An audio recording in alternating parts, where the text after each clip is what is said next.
Hey guys, it's Olivie Blake, and this is me not writing. Ugh. Okay, so first of all, it's pretty early in the morning, so Dagger's here, don't worry. So I am actually drinking coffee. This is one of the mugs I got from my favorite diner in Chicago. If you live there or have ever been there, you should definitely go. It's in the South Loop. I used to live like a block away. So we went there at least once a week. And one time we went there for all three meals and got the same thing each time. I don't know. But anyway, good morning.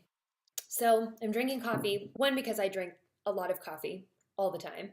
I'm like extremely overcaffeinated. I've said this before, but I used to be more medicated for my bipolar. A lot of my pills would give me headaches. So then I would ease the headaches by consuming more caffeine. So when I was in law school, I'd show up with like an energy drink at like 8 in the morning, and everyone would be like, "What are you doing?" And I'd be like, "I'm coping." So anyway, yeah, I have like a major caffeine dependency, but do not tell my mother. Everything's fine. Okay, so let's see. Ooh, what can I tell you about today? Well, so I just got this in the mail, this tote bag here. It says, "I will ruin you." It's pretty on brand, even though it's not my brand. Um, so this is what I got for pre-ordering Vengeance by V.E. Schwab, which is the sequel to Vicious, which is great. Obviously, I wouldn't be here recommending it if it weren't. I just wanted to show you that cool tote bag and also to point out the importance of pre-ordering stuff. If you really like an author, you really want to support them, the best way to do that is to pre-order their work because those numbers are like very important to them. Also, if you love something, review it. All this stuff seems like such a small thing and like it doesn't matter, but statistically speaking, that helps it get out to more people and blah, blah, blah, blah, blah. I know people say all the time that they don't know what to say in reviews or they don't think they have anything important to say. It doesn't matter. You're adding to a number that's extremely important. It's like, okay, if you are going to see a movie in a movie theater, the fact that you've bought a ticket is saying, "I have interest in this thing. I'm supporting this thing." And so just by going, especially on opening weekend, you're proving that this thing is like, this got you out of your house. You turned off Netflix and you went to the movie theaters and you paid money to see this movie. And therefore, movie companies should continue putting their money into this thing. So basically, this is what you're saying. Okay, so got a lot of questions, and also I have to I'm doing this in the morning because I have to go to a wedding this weekend and I have to travel. It's a whole thing.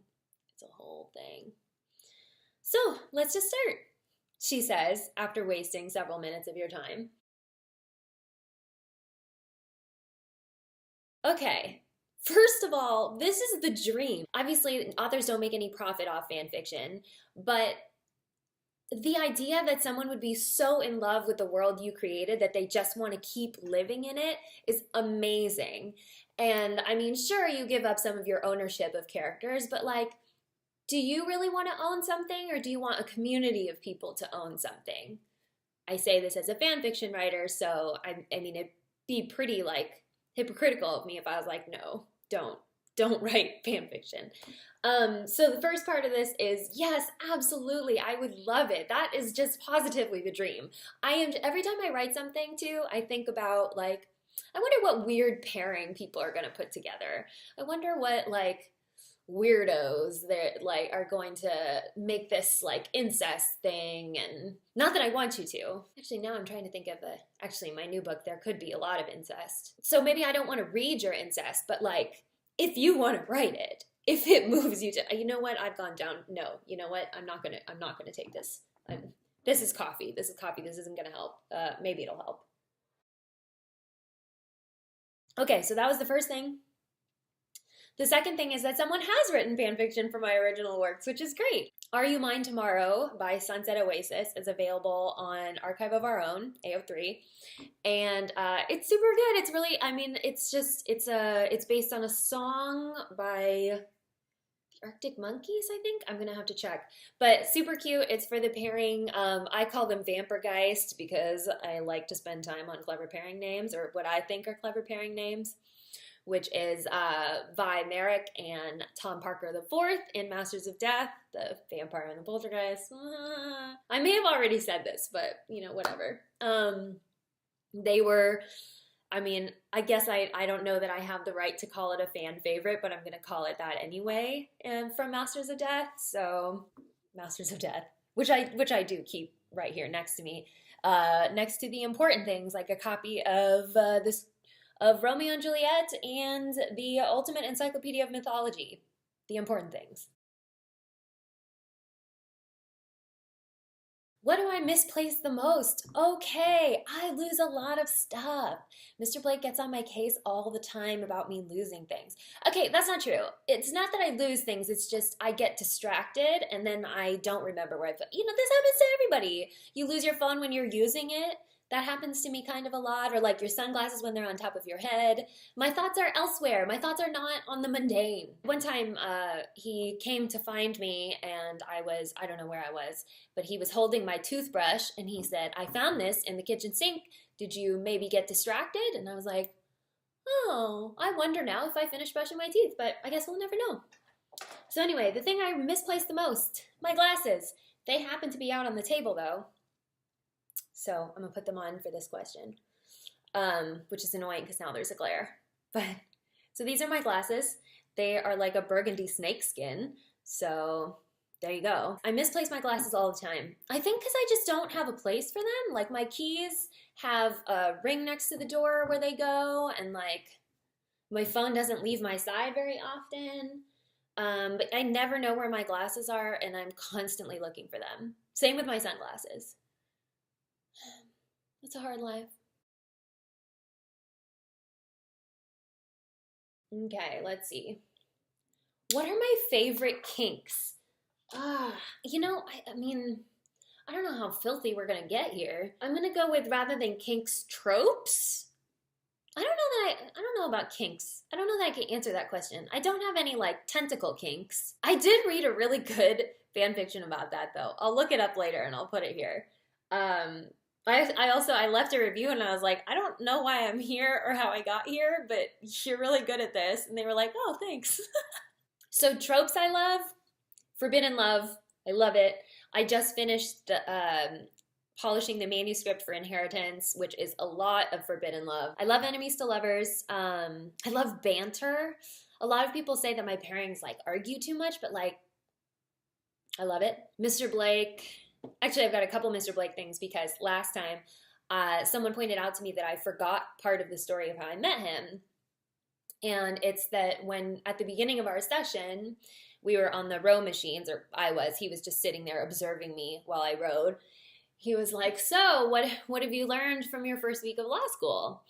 And I was like, well, funny you should ask.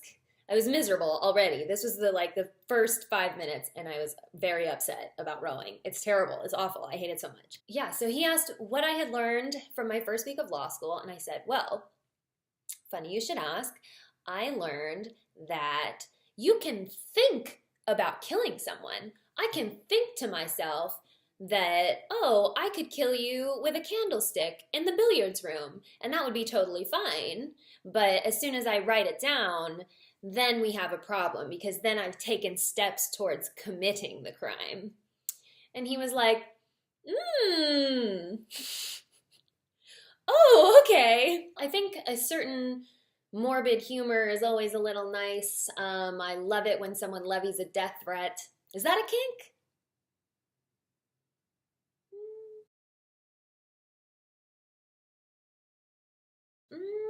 No.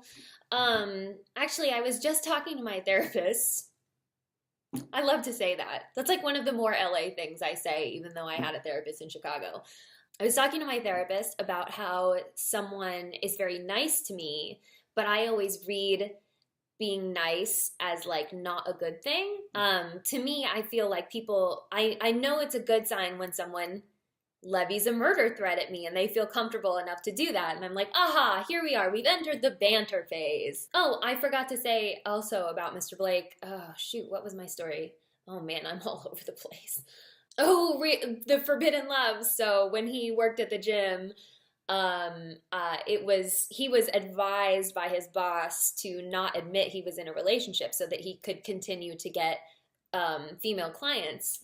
And so we couldn't touch in the gym, which, like, you know, that's his place of work. I wasn't going to do that anyway. But yeah, there was one time where we forgot and he almost kissed me. And then we like remembered at the last second, like, oh no, we can't do that. And then I was like, oh my God, is this forbidden love? It wasn't. It was not. But, you know, close enough. So I can talk about pretty much anything to pretty much anyone at basically any time. I mean, yeah, obviously I'm susceptible to embarrassment. I stick my foot in my mouth quite a lot. I think it's because I can say anything to anyone at any time. I don't really fear people. I do hate when I'm not good at something. I mean, everyone does. But for me, I'm like the kind of person who's like, if I know I have to do something, I'm going to try and practice it a few times before so that I've worked it out. This is true for a lot of things that I'm not going to specify. Hopefully your mind just takes you there. Do I embarrass easily? Kind of. Do I blush easily? No. I feel like those are different things. Okay, any tattoos? Yeah, I have 4/5 tattoos. I have the word magic on the back of my neck with the Deathly Hallow where the A should be. I have a lion and a Cairo on my side. I have 2 birds on my hip. And oh my God, and then there's one on my inner arm. I know what's on my body. I'm only allowed to get one a year. My next one, I think I have some ideas of what I want it to be. I used a crescent moon for Midsummer Night Dreams. It's pretty, the moon is like a whole thing, and I know I sound like I'm one of those new agey liberals, but yeah, something that has to do with the moon, probably something small, maybe here or something will be probably my next one. Also, my tattoo artist loves to do like nature sort of things, so I'm thinking possibly on the side of my I'm uneven now. I've got this like lion here. We call it a space lion. It's hard to explain. So I've got this lion over here, which was Mr. Blake's idea. He's a Gryffindor. And then my tattoo artist suggested I get a space Pegasus on the side, like rearing up on the side of my thigh. So you know what? Maybe I'll just incorporate the moon in there. That's science, right? I think so. You know, weirdly, solitude. That's kind of a weird thing to say, right? But I think I feel safest by myself. I'm really, really extroverted, and I definitely like long for company. Like if I haven't been around other people in a while, I need to go like talk to someone at the grocery store or like talk to my waiter or my bartender. Oh, actually, I love bartenders. I used to love cab drivers. Uber drivers, not as good. You know, because cab drivers really know a city. They know like really good restaurants. They have great advice. This one cab driver, I said something about, I don't know, I can't remember the context of it. He also told me about a great Persian restaurant. That's a whole other thing. But he told me, why should you get your hands dirty? Karma will take care of it. Or karma will do the work. Don't get your hands dirty. And I will never forget that. I love cab drivers. Right. So what makes me feel safe? I feel energized around other people. I get a lot of energy from being around people. I'm like one of those like weird chaotic gods or something that just like feed off the energy of other people. And not that I am divine, good Lord. When I want to feel safe, I want to be by myself. I want to be somewhere vast. I have this constant craving for being smaller than something. Like I want to be out in a massive open space, or I want to be up high. I think I like to be put in perspective, and for some reason that gives me comfort. I think one of my happiest memories is weird because it's not happiness per se. In grad school and college, I used to go out to Manhattan Beach and run on the beach by myself every Sunday. Um, and I'd be gone for a couple of hours. I'd run like 3 miles out and then just kind of slowly walk back, like with my feet in the sand, in the water, like just kind of being there, being alone, listening to music, that sort of thing. And the last time I did it, this song was playing and I stopped and I looked out over the ocean and I thought, my God, this is so beautiful. It's so much bigger than I will ever be, and everything is about to change, and how terrifying is that, and how bittersweet, and I may never be here again. I could come back to Manhattan Beach, but I'll never be here in this moment feeling like this again. And it was this perfect moment of completion for me, and I was able to leave after that, and it was just, yeah, I don't think I answered the question, but like, yeah. What's sure to make me cry? Actually, I find with the reviews I get that some things make other people cry that don't even make me remotely sad. I have sort of a strange relationship with death, so when characters die, I'm usually not that sad. Um, I don't like when that happens in a book or a movie, I'm never like, oh no, that's terrible. I mean, usually because if it happens in a book or a movie, it happens for a good reason, ideally, unless it's fridging. For the record, fridging is when you kill off a female character in order to provide the male character some emotional growth. So, like, she's just there to be dead. My point is, character death doesn't really make me sad. Real death, I have also a complicated relationship too. I feel very uncomfortable with people's emotions about it. Sometimes I feel very uncomfortable with people's emotions, which is weird because I just said I like to take people's energy, but their emotions are another matter. I have to like piece it together. I'm sort of a logic first person. Like, if there's a problem, how do we fix it? What can I conceivably do? What are the actionable items in order to move forward in this situation? Which you can't do when like someone's just hurting. Man, all these tangents. Unrequited love does make me sad. There was a time when I couldn't read something or watch something if the characters didn't end up together. That's changed for me quite a bit. I think that being in a relationship and being satisfied with the relationship I'm in has changed my concept of when people belong together. I think I used to want to feel completed by someone, and then being in a relationship that helped me grow a lot made me realize that I'm complete by myself. So someone can be part of your journey without being the destination. So now I'm definitely okay with relationships that fail or that don't work out, because I have sort of that broader scope of understanding how it still contributes to life and the beauty of life. I don't know, this is so stupid. I'm so sorry. But yeah, I used to have a real problem with people who don't get to be with the person they love, and I still do. The movie Shakespeare in Love still makes me cry. You know what makes me cry about the movie Shakespeare in Love? It's not the ending, which I won't give away, but you should watch it if you want to cry. But there is a scene when one of the playhouses gets shut down, and one of the rival owners comes in and says, "We must show them we are men of parts." So he's basically saying, we need to, we all do this work that means something to us, and we need to put aside our differences to show people what we're made of. And stuff like that really gets me. Oh, people coming together. Oh, I love sports movies. I should really think about what the underlying thread is here.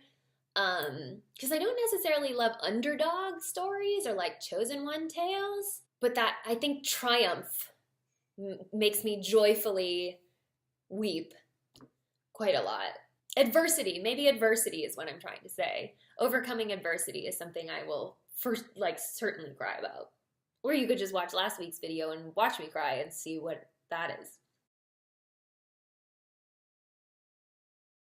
Do I blow dry my hair or let it air dry? I let it air dry. Blow drying really damages your hair, and it takes too long. I have really thick hair, so it's seriously, every time I go to get my hair cut and they're like blow drying it, and I'm like, I'm so sorry. And they're like, it's fine. It's like, no, I'm just sorry. Okay, any allergies? Certain pollens. I grew up in Northern California in the East Bay area where there is a lot of pollen. And so I used to have terrible like spring allergies. Also, when I was a kid, I was allergic to a lot of grass pollens. So I would like break out in a rash if I had to be anywhere near the grass. And I had to sit next to this kid. His name was Brian Brown. I have never seen him again since like fourth grade, so don't try looking him up. I imagine it'd be hard to find. Yeah, so he would come in, sit down, and then as soon as he would play like soccer at recess or whatever, and then he'd sit down next to me, and suddenly I'd have a rash, and the teacher was like, "Oh my God, she's allergic to Brian Brown." But then we sorted it out. It's allergic to grass. I'm not currently really allergic to anything. I also don't really have allergies in LA, which is great. My hair is also not as good here. I mean, it's fine. It was better at home, though. I used to be able to hold a curl for like 6 days. Now I can hold it for like 3. Cool, that was kind of brief. Yay! Also, I have to go, so I'm going to finish my coffee. Reminder that I'm a writer, and if you want to read my books, they're available. I guess that's all. For the record, I drink my coffee black. Oh, here's a story. I drink my coffee black because for the same reason I drink my whiskey straight, which is that sometimes people don't have creamer, or sometimes they don't have a chaser. And I was like, well, I don't like to ask for things, so I guess this is just what's happening now. I also don't have to wait very long in line at Starbucks. Okay, so thank you for being here. Oh, I hardly used my dagger. You know what? And I'll put my glasses on too.